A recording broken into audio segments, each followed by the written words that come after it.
I'm Brittany Lewis with Forbes Breaking News.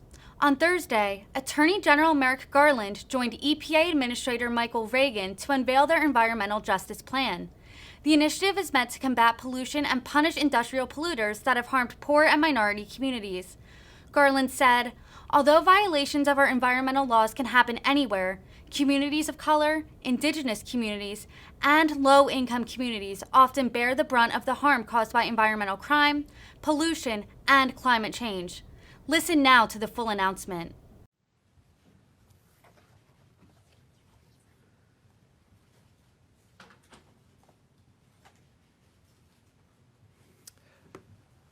Good afternoon. I'm grateful to Administrator Regan for joining us here at the Justice Department. Today, I am announcing 3 actions that the Department is taking to advance environmental justice. First, consistent with the President's executive order on tackling the climate crisis at home and abroad, we are issuing a comprehensive environmental justice enforcement strategy. Associate Attorney General Vanita Gupta will discuss that strategy in just a moment.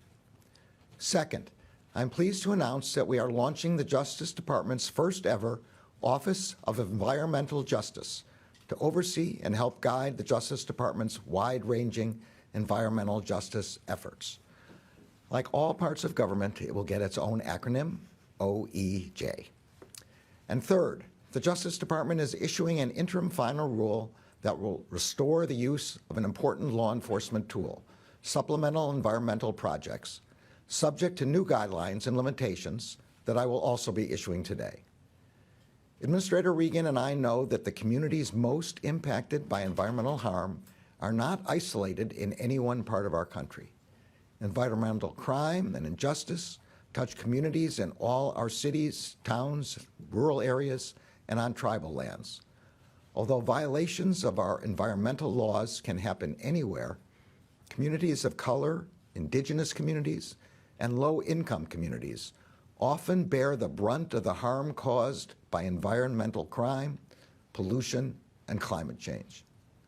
They include communities, fence-line communities, where exposure to toxic air pollutants have caused scores of cancer-related deaths.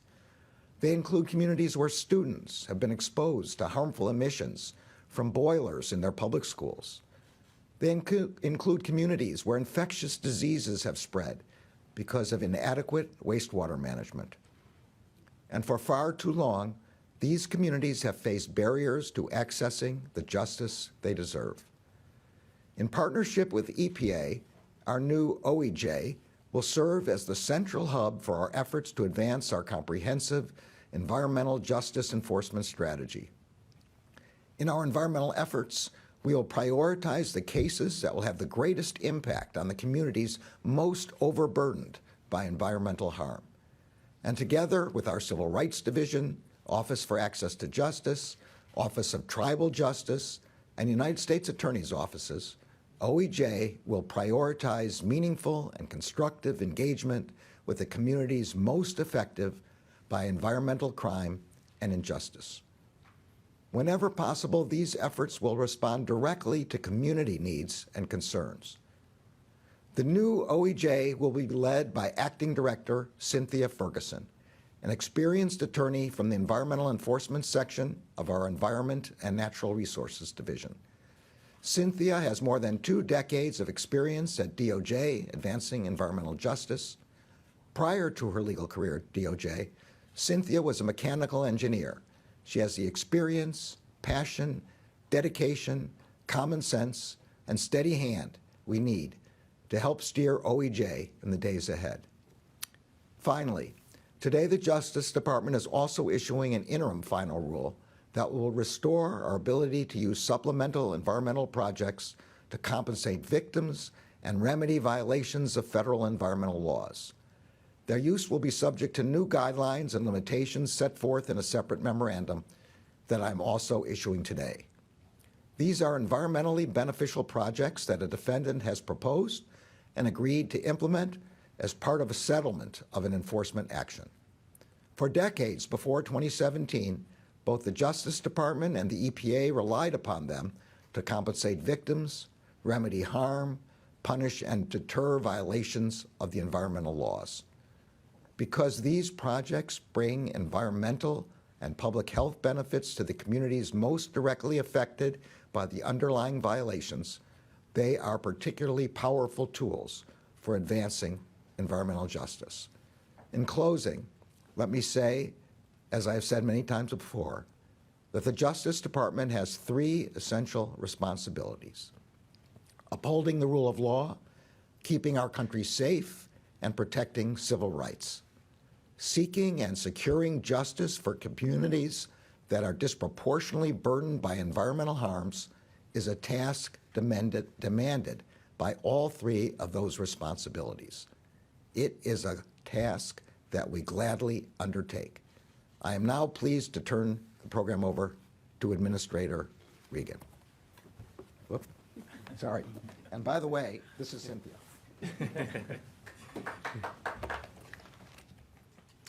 Thank you, Attorney General, for hosting us here at the Department of Justice and for your exemplary leadership. I'm so grateful to have your partnership in this most important mission. Since stepping into my role as EPA Administrator, I've had the privilege to visit communities all across our nation, communities of color and low-income communities especially, that have been hurting for a long time. In November, I traveled through Mississippi, Louisiana, and Texas as part of our Journey to Justice tour, so that I could see up close the injustices folks have been living with for decades. The conditions I saw were deeply troubling. I'm talking about children going to school right next door to chemical plants, generations of family members diagnosed with cancer, likely connected to the pollution in the air they breathe or the water they drink. I've met with too many parents whose children have been poisoned by lead and whose lives have been turned upside down. Some of those conditions I've seen have been so shocking, I've had to remind myself that I was still standing in the United States of America. These systemic challenges have harmed vulnerable communities for decades, robbing them of the opportunity to lead healthy, fulfilling lives. No child, no person in this country should have to endure such egregious circumstances. That's why during his first week on the job, President Biden issued an executive order charging his cabinet to take a whole-of-government approach to advancing environmental justice so that all of us, from the DOJ to the EPA, work hand in hand to uplift overburdened communities. And that's why this new enforcement strategy is so significant. Communities, particularly those with environmental justice concerns, deserve the assurance that their government will take vigorous enforcement action when polluters flout the law and jeopardize their well-being. The Justice Department is one of EPA's most critical partners in this mission, and I'm thrilled to see the DOJ formally restore supplemental environmental projects. These projects have been an important part of the EPA's enforcement program for more than 30 years, but they were inexplicably revoked during the previous administration. Restoring the use of this powerful tool will advance the enforcement work EPA has been working hard to strengthen since President Biden took office. As part of settlement negotiations, defendants can once again agree to undertake supplemental environmental projects that provide important health benefits for those affected by illegal activities. These projects can range from installing air filtration systems at schools in heavily industrialized areas to abating lead paint hazards in housing.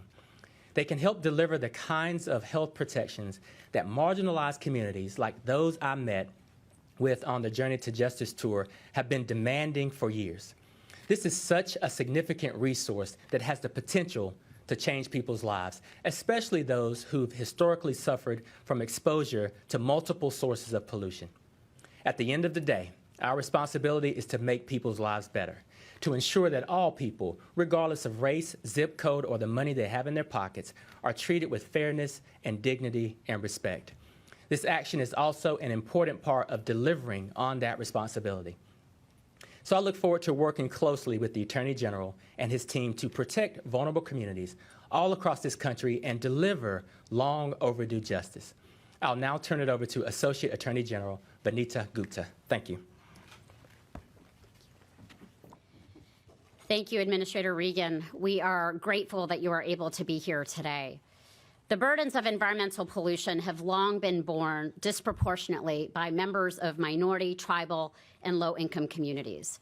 No American should have to live, work, or send their kids to school in a neighborhood that carries a disproportionate share of environmental hazards. The Justice Department is committed to doing everything we can to address these disparities. That is why, as the Attorney General mentioned, we are issuing a comprehensive strategy on environmental justice to guide the work of all department components. This new strategy will ensure that the department is using every available tool to secure environmental justice for everyone. This means prioritizing enforcement of environmental laws as well as civil rights statutes such as Title VI of the Civil Rights Act of 1964, which prohibits recipients of federal funding from discriminating on the basis of race, color, or national origin. The strategy directs department components to prioritize cases that reduce environmental harm on overburdened and underserved communities, including communities of color, tribal populations, and low-income rural and urban communities. To that end, department components, with the support from the new Office of Environmental Justice, will be tasked with developing protocols to assess the environmental justice impact of their investigations. We also know that securing environmental justice demands the meaningful involvement of affected communities in the decisions that impact them.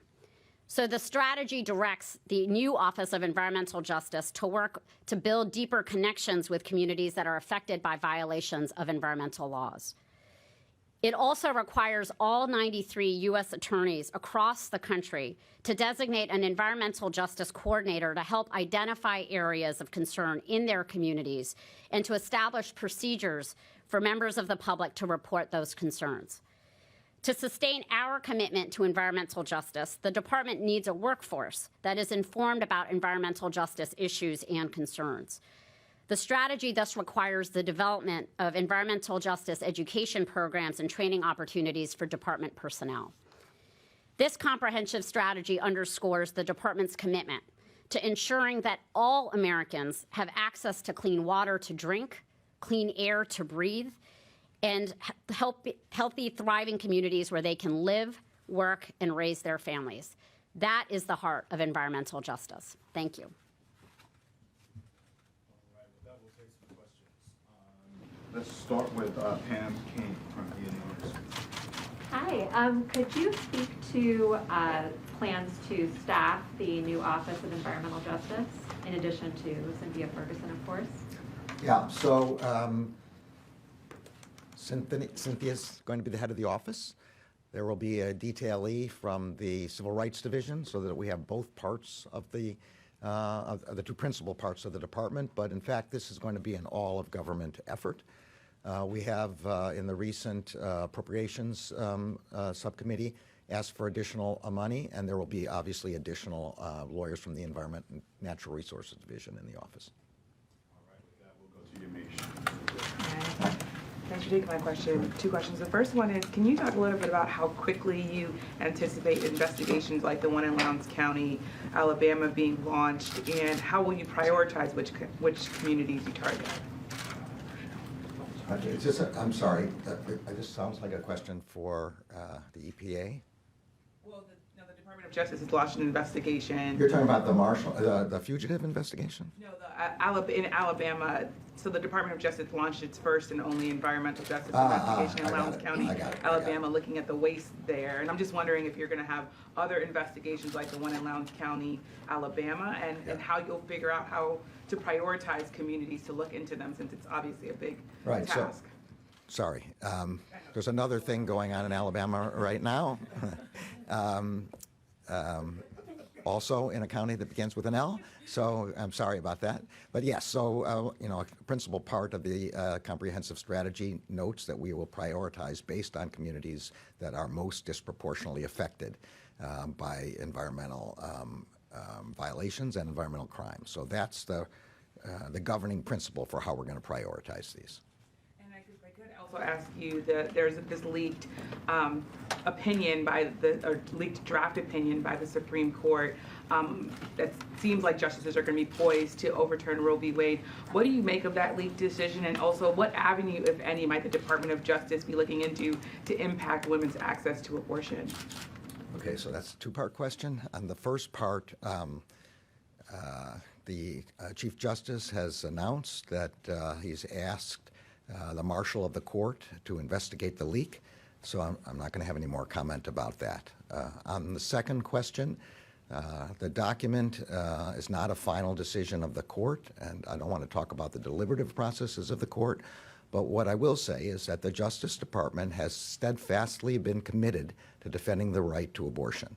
We are amicus in the Dobbs case. The Solicitor General herself argued on behalf of the United States in the Dobbs case. If the law changes, we will address appropriate next steps at that time. But what will not change is our commitment to defending the rights of women and all Americans. Thanks. Just quickly on the investigation, has the department been consulted at all or playing any role in the investigation into the leak of that draft document? And then secondarily, can you just speak to what the department is doing to attempt to locate the fugitive suspect in Alabama, obviously a murder suspect and a correctional official? Now I've got all the questions mixed together. Excellent. Yeah. So again, on the first question, I really can't say anything other than the fact that the Chief Justice has announced that the marshal of the court will be doing the investigation. With respect to the fugitive investigation, the United States Marshals are now the lead agency seeking to capture both fugitives. They are armed and regarded as extremely dangerous. We need help from the community. So if anybody sees them, they should not approach them, but they should report to the police immediately. Thank you, everybody. Thank you.